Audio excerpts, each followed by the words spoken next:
ସମସ୍ତଙ୍କୁ ପୁଣି ଥରେ ଏକ ସୁନ୍ଦର ଭିଡ଼ିଓକୁ ସ୍ୱାଗତ କରୁଅଛି। ଆଜିର ବିଷୟବସ୍ତୁ ହେଉଛି ପିଲାମାନେ ଶିଳ୍ପ ବିପ୍ଳବ MCQ ପାର୍ଟ 1 ଏବଂ ଏହି ପାର୍ଟ 1ରେ ଆମେ ଟୋଟାଲ 31ଟି MCQ ବିଷୟରେ ଜାଣିବା।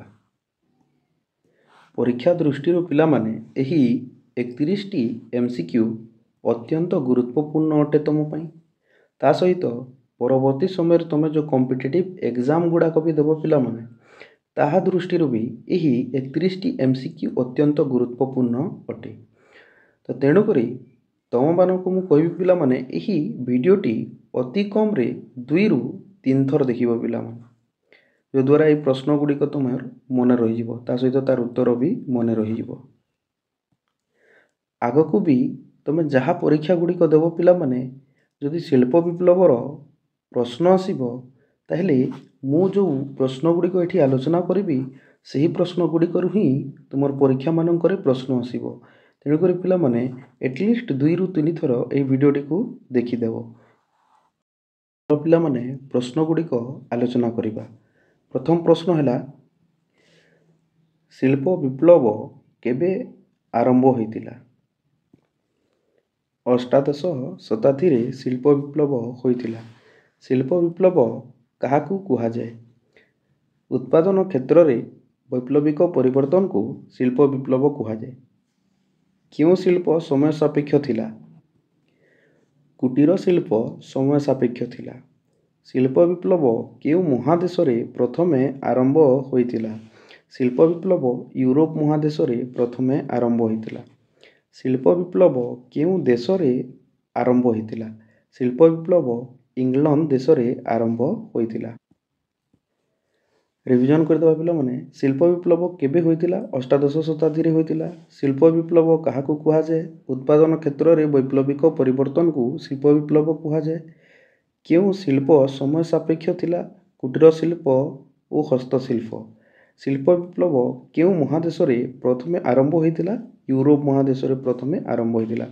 ଶିଳ୍ପ ବିପ୍ଳବ କେଉଁ ଦେଶରେ ଆରମ୍ଭ ହୋଇଥିଲା? ଇଂଲଣ୍ଡ ଦେଶରେ ଆରମ୍ଭ ହୋଇଥିଲା। ଶିଳ୍ପ ବିପ୍ଳବ ଇଂଲଣ୍ଡରେ ଆରମ୍ଭ ହେଲା ପରେ ୟୁରୋପର କେଉଁ ଦେଶମାନଙ୍କୁ ବିସ୍ତାର ଲାଭ କରିଥିଲା? କେଉଁ ଦେଶମାନଙ୍କୁ ବିସ୍ତାର ଲାଭ କରିଥିଲା? France, Belgium, Germany.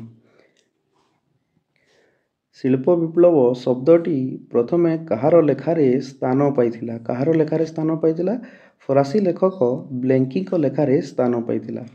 ଶିଳ୍ପ ବିପ୍ଳବ ଶବ୍ଦଟି ପ୍ରଥମେ ବ୍ଲେଙ୍କି କେବେ ତାଙ୍କର ଲେଖାରେ ବ୍ୟବହାର କରିଥିଲେ? ବ୍ଲେଙ୍କି ତାଙ୍କର ଲେଖାରେ 1837 ମସିହାରେ ବ୍ୟବହାର କରିଥିଲେ।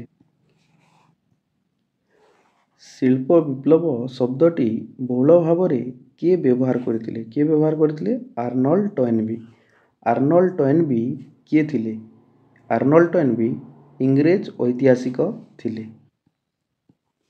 ରିଭିଜନ କରିଦେବା ପିଲାମାନେ, ଶିଳ୍ପ ବିପ୍ଳବ ଇଂଲଣ୍ଡରେ ଆରମ୍ଭ ହେବା ପରେ ୟୁରୋପର କେଉଁ ଦେଶମାନଙ୍କୁ ବିସ୍ତାର ଲାଭ କରିଥିଲା? France, Belgium, Germany.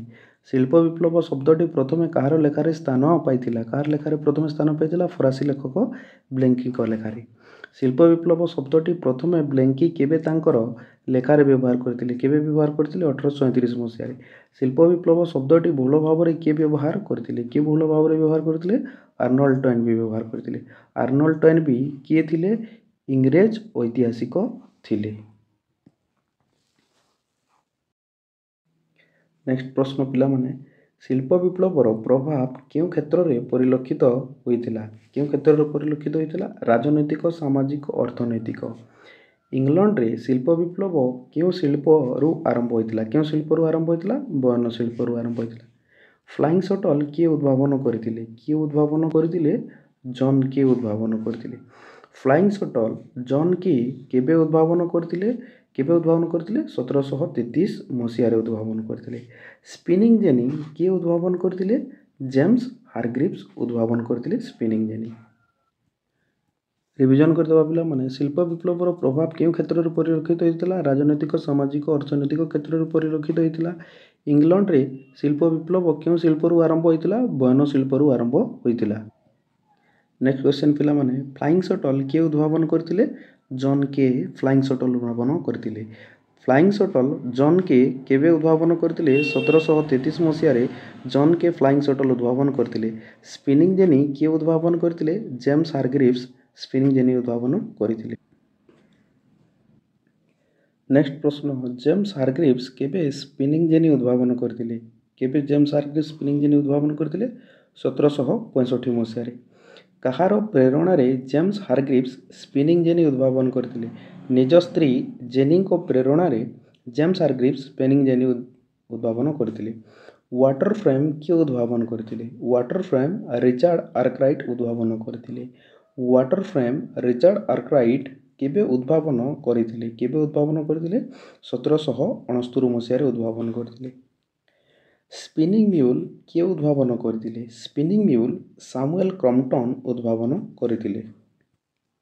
रिविजन करदबा पिला माने जेम्स हारग्रीव्स केबे स्पिनिंग जेनी उद्भावन करथिले केबे कले 1765 मसीहारे। कहार प्रेरणारे जेम्स हारग्रीव्स स्पिनिंग जेनी उद्भावन करथिले। निज स्त्री जेनीको प्रेरणारे जेम्स हारग्रीव्स स्पिनिंग जेनी उद्भावन करथिले। वाटर फ्रेम किए उद्भावन करिसंती। वाटर फ्रेम रिचार्ड आर्कराइट उद्भावन करिसंती। वाटर फ्रेम रिचार्ड आर्कराइट केबे उद्भावन कले। केबे उद्भावन कले 1769 मसीहारे। स्पिनिंग म्यूल किए उद्भावन करिथिले। स्पिनिंग म्यूल सामुएल क्रम्पटन उद्भावन करिथिले। नेक्स्ट प्रश्न सामुएल क्रम्पटन स्पिनिंग म्यूल केबे उद्भावन करथिले। केबे उद्भावन करथिले 1779 मसीहारे। केउ जंत्रर सिद्धांत को एकत्र करी स्पिनिंग म्यूल नामक बाष्पचालित जंत्र उद्भावन करा जायतिला। केउ जंत्रर सिद्धांत को नेकी स्पिनिंग जेनी एवं वाटर फ्रेम। पावरलूम किए उद्भावन करथिले। पावरलूम एडमंड आर्कराइट उद्भावन करथिले। एडमंड आर्कराइट केबे पावरलूम उद्भावन कले केबे कले 1785 मसीहारे।